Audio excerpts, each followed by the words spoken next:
Hello, good evening, I'm Erik. So tonight I'm just going to give a brief presentation on the preparation and printing and distribution of a CV. So just a little bit about me. I'm an architect actually, from the United States, obviously. I just graduated a couple years ago from Yale University, where I got my master's, and before that I went to the University of Tennessee, which is where I'm from Tennessee, Knoxville. So I'm coming at this from the perspective of a designer.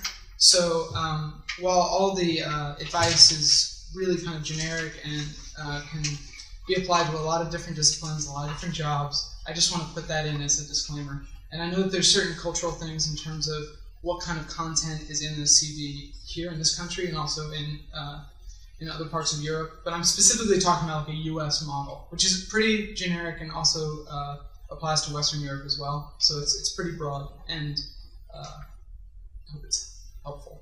So we're actually going to start with a case study. I'm going to go through a CV document that I consider actually a really strong one. I'm going to talk about all the different parts of it, and then we're going to kind of just briefly go through how you go about creating a document like this. So this is a 2-page CV. Now, I would say 99% of the time a 1-page CV is enough, unless someone requests more from you. But really, you should be able to get it down to 1, because this is not an exhaustive document of everything you've done. This is a piece of marketing material, and it's used to respond to a request, right? And what you're doing is you're trying to show why you have the qualifications needed to fill the position, the job, the grant, whatever it is you're applying for. So this particular resume, what I like about this is that it has a really strong sense of hierarchy. Right off the bat, the name and contact information are the first thing you see. They're totally primary, they're there, they're clear as day, and they're spaced away from the rest of the information. Okay. From there, the categories that you're looking for, so someone reviewing this, for example, is looking for work experience, very quickly they can see what Chris's professional experience is, right? Because those categories are very clear, they're off to the side, and they divide all the other information. Also, chronologically, everything starts from the most current and works its way down into the past. Current should always be on top, and in general, you want to try to keep your open current position at the very top and just simply give a start date and then not an end date, just leave it open. The other thing is that the organizations are a little bold here, which is really good because people might recognize firms or jobs that you've held within the industry that you're applying for, but they also just show the kind of names and the people and the figures that have become like an important part of your life and make up who you are as a professional. And that's something that you really want to make quite clear. And then below those, there's a description of Chris's role in each of those organizations. And this is really important because what you'll often see is people will list the job and then they'll say something like, I did this, or I was an architect here. That's obvious. It says you're an architect and you worked there. You need to describe what your role was. What did you do? Did you organize something? Did you lead a project? What are the kind of things that make you a good candidate? And we'll go over that a little bit more. The most important thing about this resume, from my perspective, is it's extremely well designed. The average resume is reviewed for only a few seconds. So what you really need to do is make sure the information is clear as possible, the organization is clear as possible, and the person reviewing it understands almost immediately who you are and can find anything that they're looking for in particular, right? If someone's frustrated and they can't find your contact information, they may not contact you, right? So let's talk a little bit about the content. So it's a short document that describes your education, your work experience, etc., awards, publications, things like that. So the CV is your first impression, as I mentioned, and it should explain why you're the right person for the opportunity of the job. So this may mean that you need to tailor it to whatever you're responding to. One resume won't do it. It always needs to change and evolve. And it should include only the most relevant and up-to-date information. This is where I really got to emphasize the brevity. 1 page. 1 page does it. 2 pages, maybe, if you really feel like you need to. So what you should do, the best way to do this is to always keep an up-to-date record of everything you've ever done, okay? So like I have like a Google document, just a Google Drive document that I always use. And any time that I get something published, I get an award, it doesn't happen that often, but when something like that happens, I put it in this master document, okay? And the thing about it is that you might do something really small that you didn't think was very important. Maybe you give a presentation on something that's not really in your field. Down the line, that may be very useful. It may be something that, for example, like if I, as an architect, apply for a job as a graphic designer, I would want to mention that I gave a presentation like this, right? But this presentation wouldn't maybe necessarily be on my architecture resume. So it's important to keep everything, keep track of everything. It's not that you're going to share that all with people, it's that you just need that record so that when someone does ask to know more about you, you know everything about yourself. So, this is repeating me a little bit, the one-page tailored resume to the position you're applying for is typically what you're going to be trying to do from that full CV.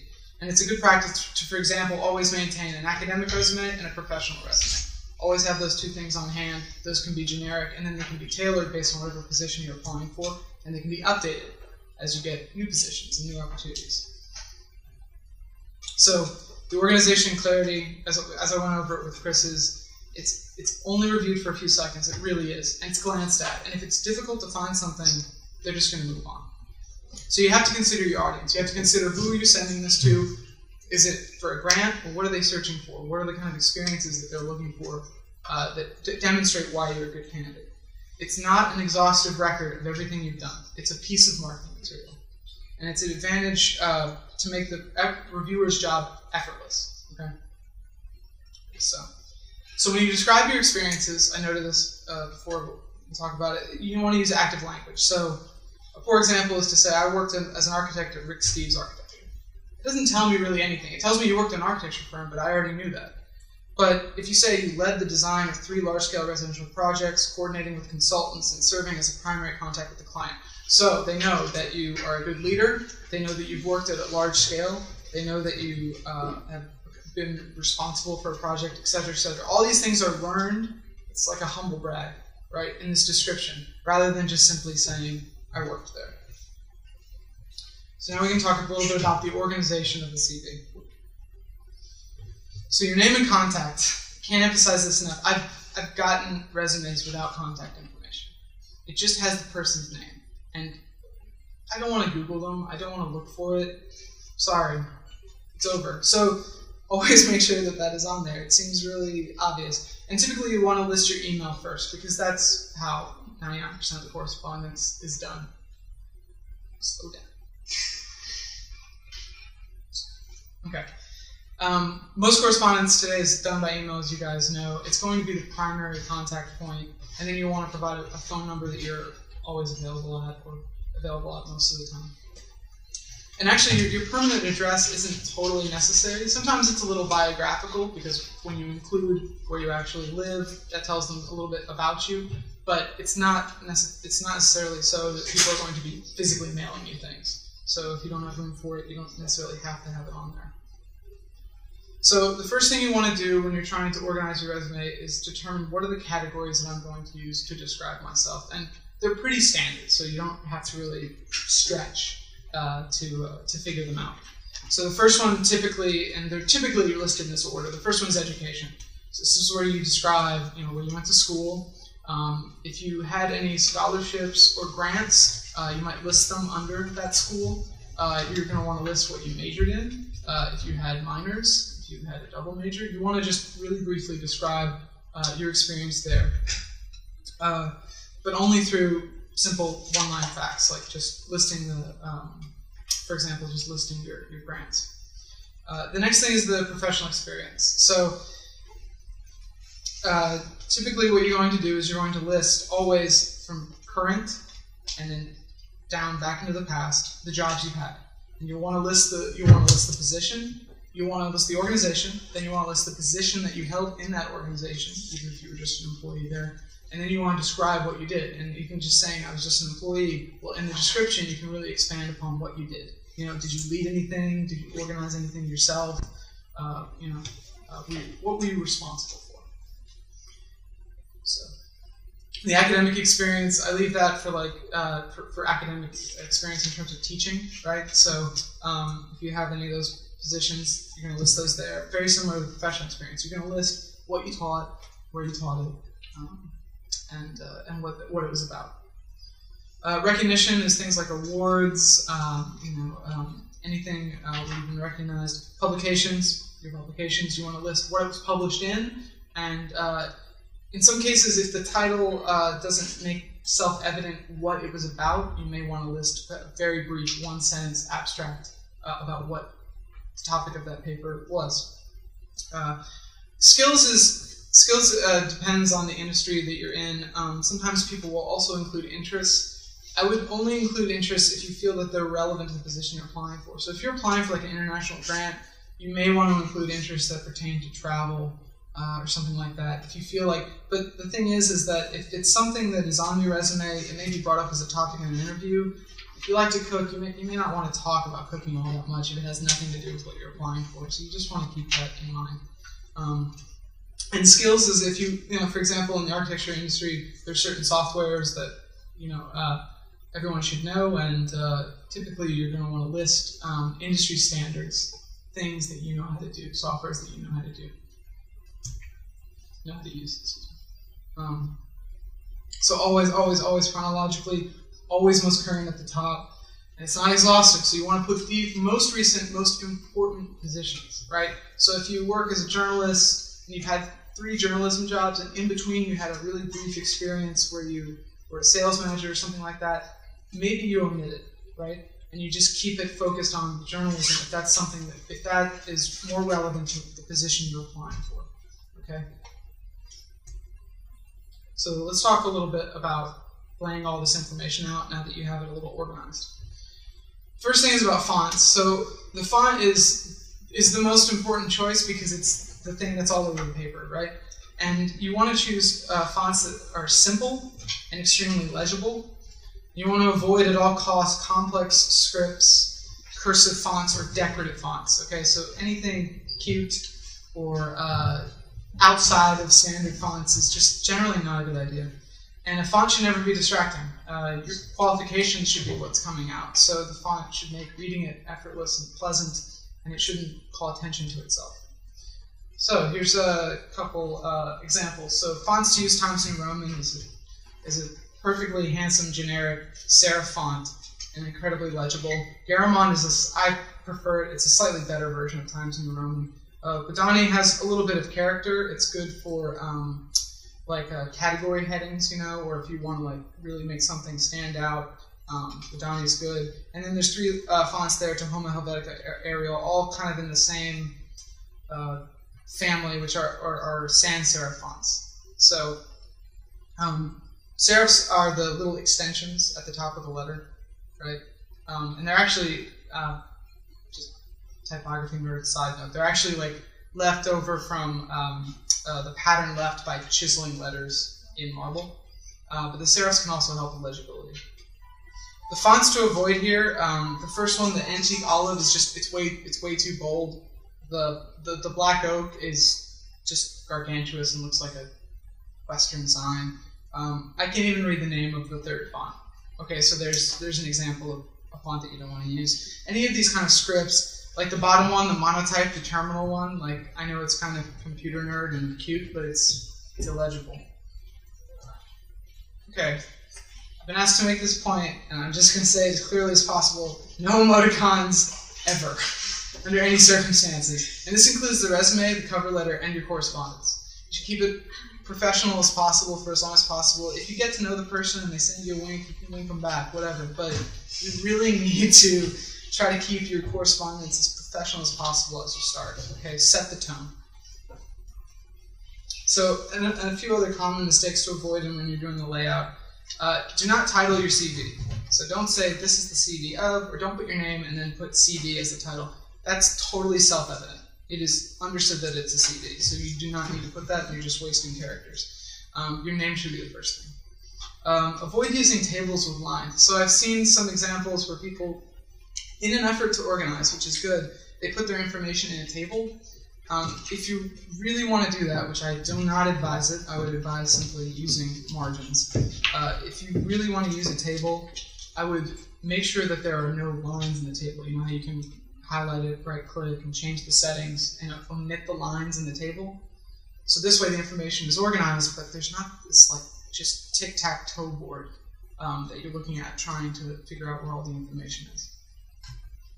And only use 1 or 2 fonts. I think in all the examples I'm showing, and we're going to go through them, and I also have them up here for you guys to review when we're done. I ask that you do not take them, but you can look on the Center's website, and this presentation's been uploaded, and you can reference them if you want to learn more about them.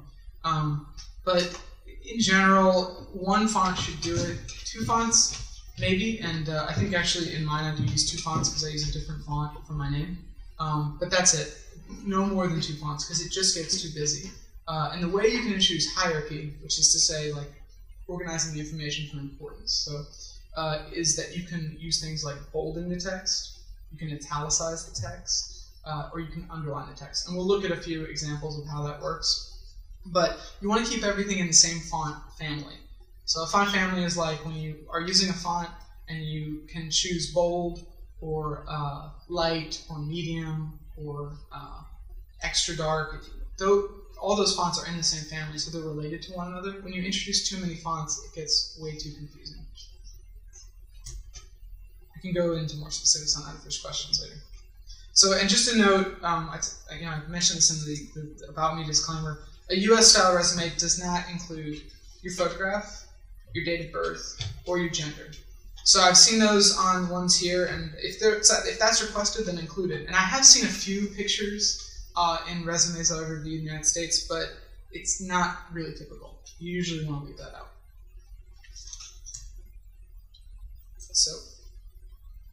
So simplicity is the key. Just like when you want to simplify the information that appears, you also want to simplify the way you lay it out. And you want to pay attention to hierarchy. Okay, you want to pay attention to what is the most important thing the person needs to find, and what is support information. Stuff that they can find it if they need it, but it's not primary. And then you need to always maintain consistent use of your fonts. Okay, so here's an example, which I should have used this. No? Sorry. Okay. This guy's my brother. So Carl's resume, the one on the left here, is very well organized. Carl's a lawyer, though he's not a graphic designer. It's very well organized. You can see his name very clearly, and he's got his contact information. He's got these clear categories: education, experience, personal. And so, for example, in his interest, he mentions that he's an Eagle Scout, which is like you guys know Boy Scouts? It's like an American group for young men, and the Eagle is like it's a merit. It's like an award, and he notes that he got that. Just mentioning it because it's not super relevant to the job, but it does suggest something about him. That's important to know. So he's got these listed very clearly. So what he's doing is he'll have the organization. So he at the time that we put this together, he was at the UVA School of Law. He gives the Juris Doctorate, the law degree he's expecting. He gives the date of when he expects to achieve it. And then he has a series of all kinds of different positions he held while he was at UVA. So for example, he was treasurer of the Student Bar Association. He was on the Career Services Advisory Committee. And he was a peer advisor. So really, really quickly, right off the bat, you know a lot about his experience. And it's very, very succinct. And then he graduated before that, and that's why it's below, the University of Tennessee. He gives the degree he got, and then various scholarships. When he goes down to experience, he'll list the experience, and he'll list the position, and then the dates he held that position, which is extremely important. And especially you want to list jobs that you held for a long time, because that's a good sign. So I know that a lot of people have, like, in the very beginning of their career, they have, like, a few summer jobs. Those are still really relevant and good, and the key to including those is making sure that you describe what you did there. And like if you worked at McDonald's, you worked on a team, you had certain responsibilities, you had certain tasks. Like all these things are relevant to an employer because it gives a little context about you and describes the kind of things that you've done. And it also is important because if you as a candidate are applying and you have this job and all the other credentials that someone else has, it's kind of understood that while you were in school and achieving all that you achieved there, you were also working, which says something about you. So don't just not include something because you don't think it's relevant, especially early on when you don't have a lot of experiences. Just make sure you get the most out of all those experiences. But going back to the layout here, so there were a couple things though about Carl's resume that I really didn't like. It was really very crowded. It was kind of, it had a lot of extraneous markings. So for example, he's using, in education here, he's underlined it, he's bolded it, He's made it all caps, and he's put a semicolon. So he's like done all these different things to it, when really all he needs to do is just make it a little bit bigger, right? And so on the one on the right, we established a really strong margin on the left side so that his contact information is absolutely clear. It almost looks more like a letterhead than a resume. His name is right on top, first thing you see. And then we list all of the same information, but in a much easier to read, much cleaner format, a little bit more white space, pleasant to read. We'll go into this a little bit more.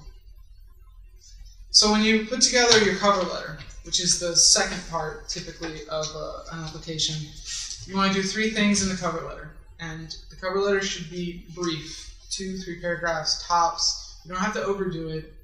You're hoping to give them a little bit more information about you, but leave them wanting to know more, because maybe they'll call you in and talk to you about it, which is much better than just being on paper. So the first thing you want to do is state the purpose of the letter and mention the job, the grant, whatever it is you're applying for, explicitly mention it. You get so many like cover letters that just talk about, I do this and I do that, and I really want to come work with you. Okay, what job? What are you talking about? Like, you need to be really specific. Explain what you offer the position. So this is a nice way to maybe, from your resume, draw out certain experiences that you consider to be most important and describe them in a little bit more detail and talk about why you think that makes you an ideal candidate for the position, the grant, the job. And the third thing is to state your plan for a follow-up. Now, if you're applying for a grant, there's no follow-up, perhaps, because you're just going to wait on their response. So you say, thank you for your consideration. But if you're applying for a job in a competitive kind of marketplace, which they all are, you need to state your plan. So you can say, I'm going to call next week, and or I'm going to call next week is good. Just go with that. So you need to state your plan for a follow-up. Because what will happen, I've worked in a couple firms, and they've all been small firms, so there's no like HR department, there's no organization that's in charge of going through all this stuff. What will happen is the resume will land on someone's desk, they'll have something else going on, and the resume will just sit there. And it will sit there until it hits the trash. And a good way to not get ignored is to follow up. And it's really simple. You just simply call, you state what you sent, who you sent it to, and you just ask if there were any questions, and just say that you're following up. And that's it. You don't have to say anything that mind-blowing. They'll take it from there because they get it. And they'll either ask you, no, they'll say, no, we haven't looked at it, but now we will because it's here. Or they'll tell you we're not hiring right now, and you move on. So another good thing to do, though, when you're laying this out is, as a practice, coordinate your cover letter with your CV. Because they're going to be sent together as a package, and they should kind of speak to each other. Okay. So the text here is a little small. But this is my resume and cover letter. So this is the first sheet that they would see. It's a cover letter. It's got my name, contact information, my address. And then I have a letter here in which I'm describing why I want to work there. If you can, it's really nice to include a signature. So if you can scan it and put it in there, or you can print your letter, sign it, scan the letter, and send that. But it's a nice touch to actually sign it versus just having your name at the bottom. But then you'll see that this letterhead contact information appears in the same place on the resume. And all that's happened is that I've used this margin, right, which is basically this whole area here, from the left side of the page to this line. Sorry. That margin now has the categories in it. So as we talked about, my name and contact is the most important. Then those are really quickly, you can see the categories. So if it's important to someone to see what kind of awards I've won, or they just say, oh no, we just need to know if this guy can do AutoCAD, which is architecture software. They can go right down to skills and find it. Everything is very accessible, very easy to find.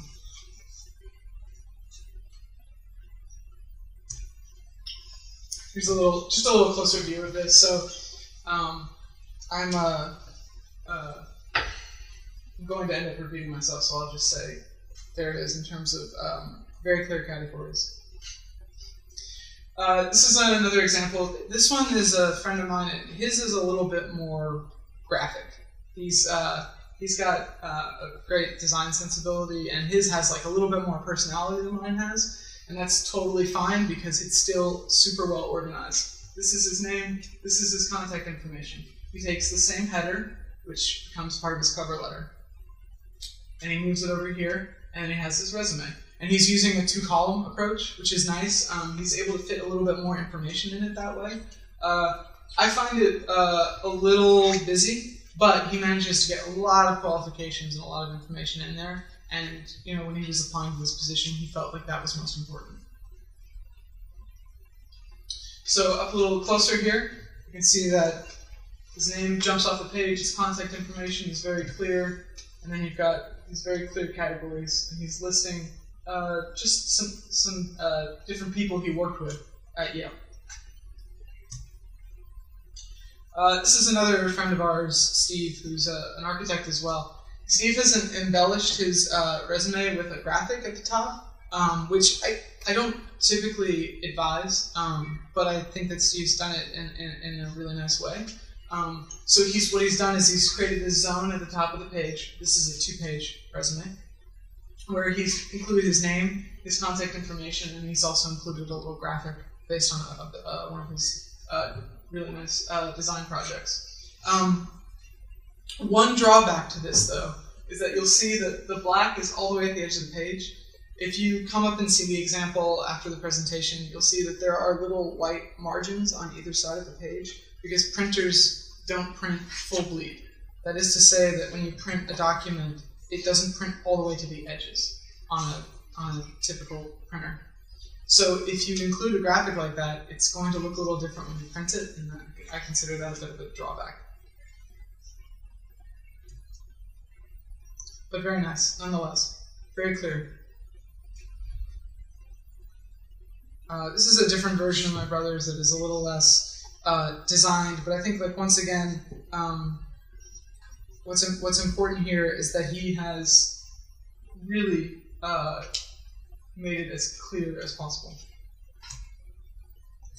And now we're back to Christopher's, which is the one we actually started with. Chris's is really exhaustive. You can see he's got a lot of stuff on his CV, but he still managed to organize it, I think, just incredibly well. So he's also found a nice way. Some of the other ones we were looking at, they included the date maybe here after each position. But what Chris has done, which is really clever, is he's kind of created a timeline, right? Where someone can, like, he's embellished here very subtly, like he was born in 1981. But then he has the dates of all of his different positions consecutively. It's very easy for someone to take a look and say, okay, what was Chris doing 5 years ago? And they can see very quickly, he was a master's student at Yale, and at the same time, he was working at Lynch Eisinger Design.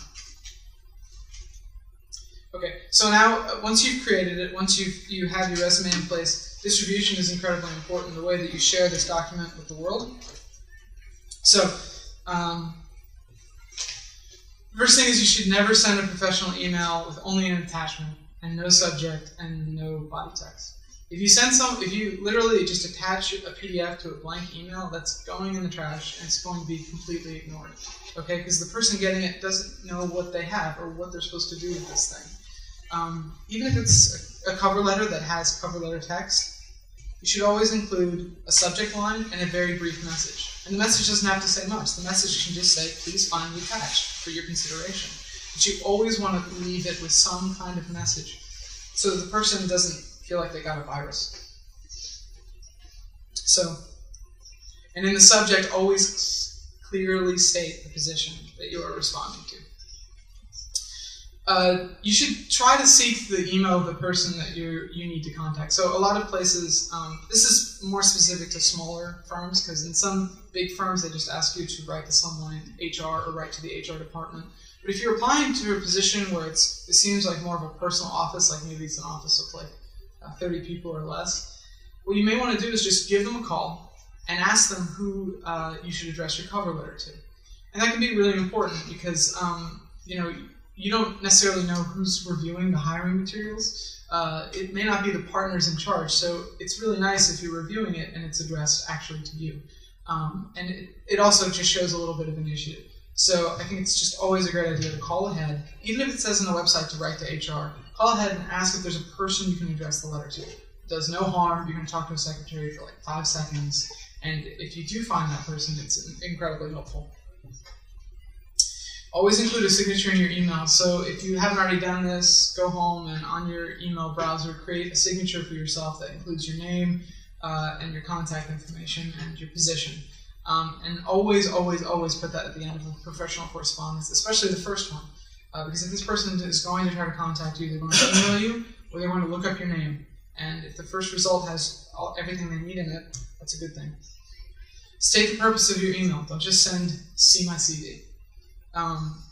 Say, find the attached, explain what you're trying to do with it in terms of what kind of job you're trying to get. Another good thing is to suggest a follow-up. So you might say, I'd appreciate the opportunity to visit your office, or I will call next week. But kind of let them know that you're serious and you want to keep the ball rolling. Keep the note short. In all cases, you're going to be attaching a cover letter with your CV. So this is kind of an extraneous, just courtesy part of the email. You don't have to be exhaustive. The cover letter should describe a little bit more about why you're writing them. Don't forget the attachment. This always happens, right? You always send it, and you send it without the attachment. Don't forget the attachment. A good practice, actually, is don't put the recipient's name in the to until you're completely done with the email, so you don't accidentally send it when it's halfway done, right? So check to make sure you have the attachment. Don't add their name until the very end. And sometimes I get like a little apprehensive, this is just me personally, about if it's sent, right? So I blind copy myself on all that stuff. So I immediately know if the attachment went through. So in general, unless someone specifically asked for like a Word or a Word document, a .doc version of your resume, you should always, always, always make it a PDF. Save it as a PDF, export as a PDF, print a PDF. The thing about the PDF is that it's a fixed layout file type, which means that when I open a PDF on this computer, it'll look just approximately, not just, but approximately like it did on my computer. If I open up a Word document on this machine, the fonts may not be installed, the margins may be different, and there can be a lot of things that actually will make that document look different when it's open on a different machine. You want to control the way you presented the information because you went through this whole task of carefully composing and organizing your resume, and you want to make sure that the person reading it is looking at the same thing that you were looking at. Okay, so that's really important. So unless you're asked otherwise, always send a PDF. Use a clear and descriptive file name. So if the person downloads your resume and then has to find it later, if it's ABK CJM 3552, they're never going to find this resume because, you know, in all likelihood, it's among dozens of other downloads from that day. So name it something simple. Put your name in it, say it's a CV, and give the date, because maybe you're going to provide them with a different one later. You should always send professional emails from an account based on your name, never nicknames or online identities. So if you don't already have like your name at gmail.com or at a comparable provider, go out and get it. And you can use your middle name. For example, my name, as unusual as it is in terms of spelling, was already taken, so I had to use my middle initial, so that's just what I did. But at least then it's based on your name, and it doesn't come in as Ukraine Dad or, you know, whatever. Like it needs to be professional, and it's a very subtle way of helping that. Unless someone specifically asks you to provide references, do not send references. And do not say references available on request because this is self-evident. If they want references from you, they'll ask for them. And you're just wasting space by telling them that you can provide references. Everyone can provide references. So the references are key.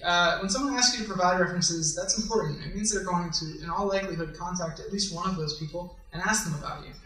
If you know that someone has a good standing relationship with that person, and you know them well, maybe you ask them for a reference. If it's a person who's really respected in your field, you ask them for a reference. If it's someone who taught you French and you're applying for a job in business school, maybe not. So you really need to make certain that the reference is someone who knows you well, who can speak to your character and qualities, but then also is relevant to the position you're applying for. Now, if there's not someone like that, just pick someone who knows you really well. on a professional level. Okay, so I have examples up here, and then I can take questions. So thank you for your attention.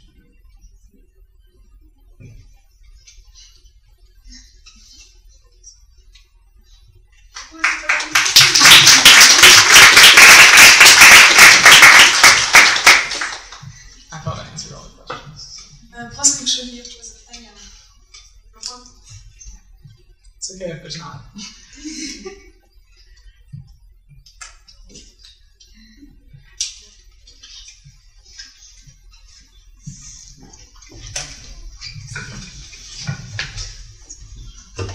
Oh, are you?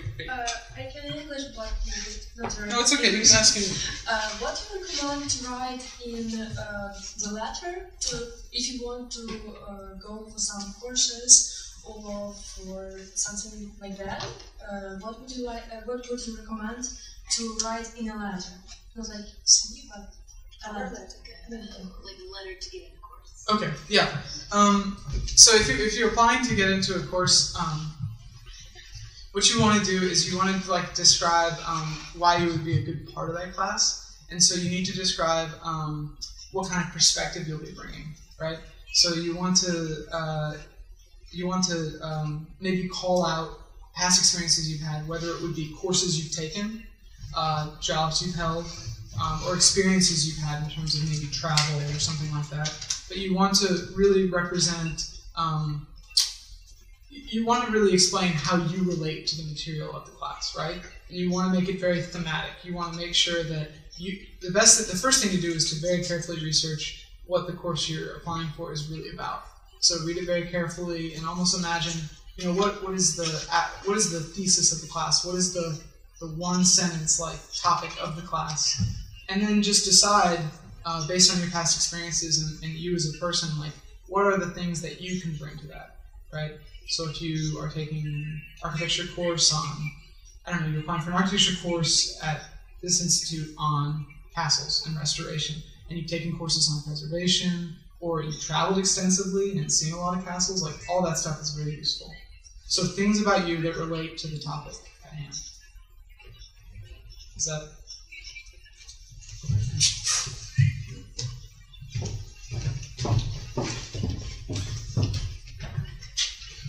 Maybe you want to just mention something about language skills, or how to incorporate language skills, because many people might want to include if they speak English. How would you put that on there nicely? Right. You should always include your language skills. I didn't bring it up because I don't have very many language skills. But if you, what you want to do is typically at the bottom of the resume with the skills. You'll want to name the language, and then you'll also want to describe your proficiency. So you'll want to say, if you just read German, then you just read German. If you speak it, and describe the level, intermediate or fluent, is typically, those are the kind of two categories that you typically want to use. If you're a beginner, you don't want to include it. So, but yeah, the languages are very important, and you want to just describe your abilities, and don't misrepresent them because they might ask you to use them. Ще якісь питання? Вітається також українською мовою.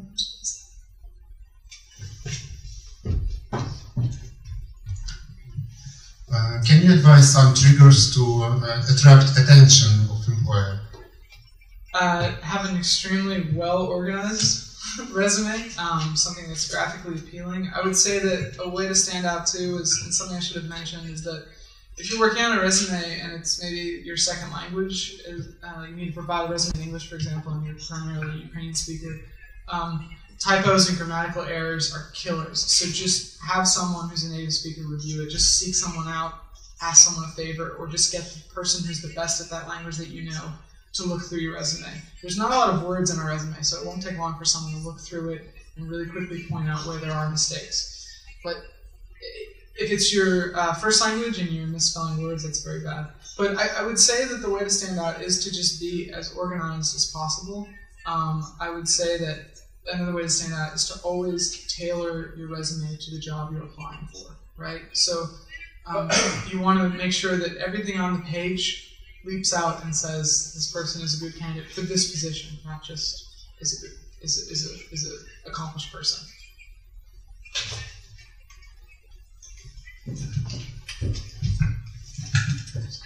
How do you organize the few simultaneous positions in the resume, especially in professional? Absolutely. What you want to do is you'll want to provide start and end dates, and then if they were simultaneous, it'll be evident. And always include the primary job or the job most relevant to that position on top, right? So if you're applying to business school and you're entering the business office and you did a photography job, the business one comes first, but you should list both. Well, I have a question. What if you're just a graduated student, or you just had one job? If you have any advice, what you should do with that? Because maybe the CV would look really short and unappealing. Write a really good cover letter.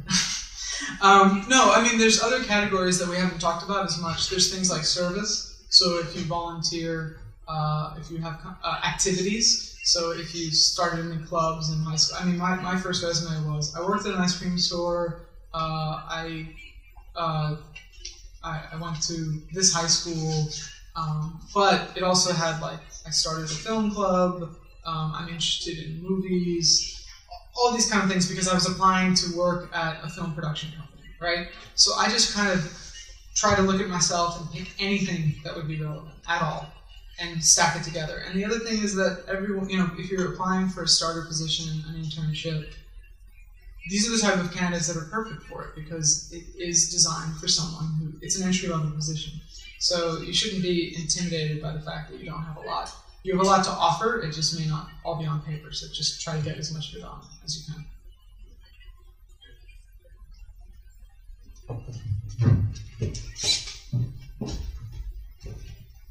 Should we include a goal in our CV, or it's okay if it's just on cover letter? I think my preference is to put it on the cover letter unless they explicitly ask you to state your purpose on your CV.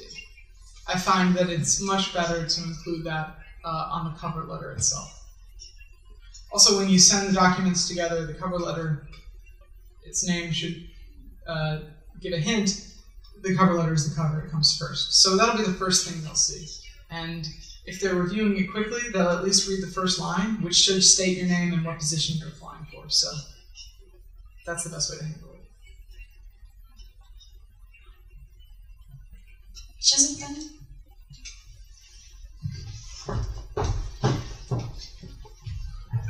Can I mention my price in CV, mean payment per month? No, I wouldn't mention that. I wouldn't mention it on past experiences or current. That's something that typically it's part of negotiation. So I wouldn't advise it.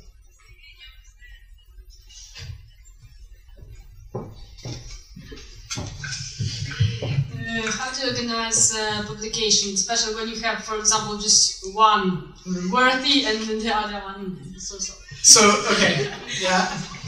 So the worthy one should come first, is one thing, unless it was, much before the other one. I think another thing you can do is you can be clever about your categories.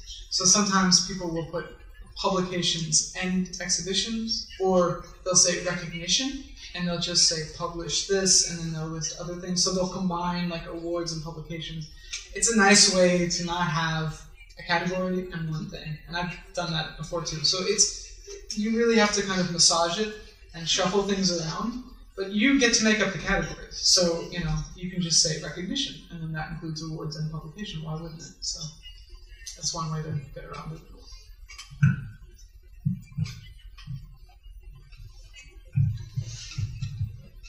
What is the best way to organize references for your portfolio or something like that? Artworks. Oh, artworks. Ah, okay. That's kind of a totally different animal. I would say that, so I'm an architect, and I think that if you're in the photography, architecture, art fields, it's a good idea to have two different types of portfolios. The first is your portfolio, which is basically a collection of all of your best work put together in a booklet format. And the second thing you should have is your work sample. This is like an abridged version. It's only maybe like 3 to 5 pages. It might only feature a handful of projects. And this is something that goes out with a mailer when you first send out your work. So I actually, for example, with my resume and cover letter, go back.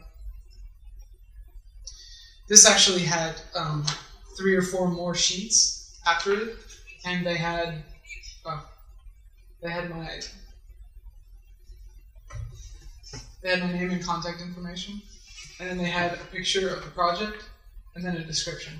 And I used the same format, and I sent it with 5 different projects after this. And so, if you send it all as a package, I would send cover letter, then resume, and then say work samples are included, and put a few sheets of work samples afterwards. The work sample is something that's asking someone to look at your work and just see if they're interested. So it shouldn't be exhaustive. It's like a resume version of your portfolio. But it's an important piece because you send that, and it gets them intrigued about your work, and then you show them the portfolio when you visit them or if they ask for it. So is that... Okay. Good question.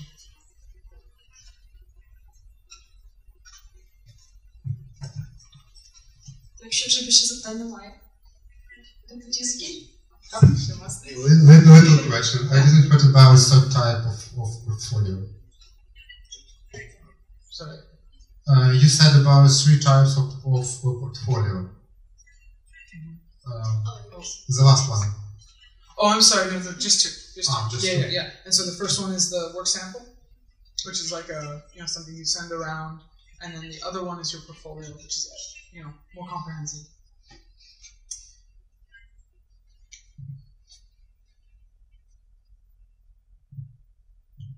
Дякуємо Еріку за презентацію.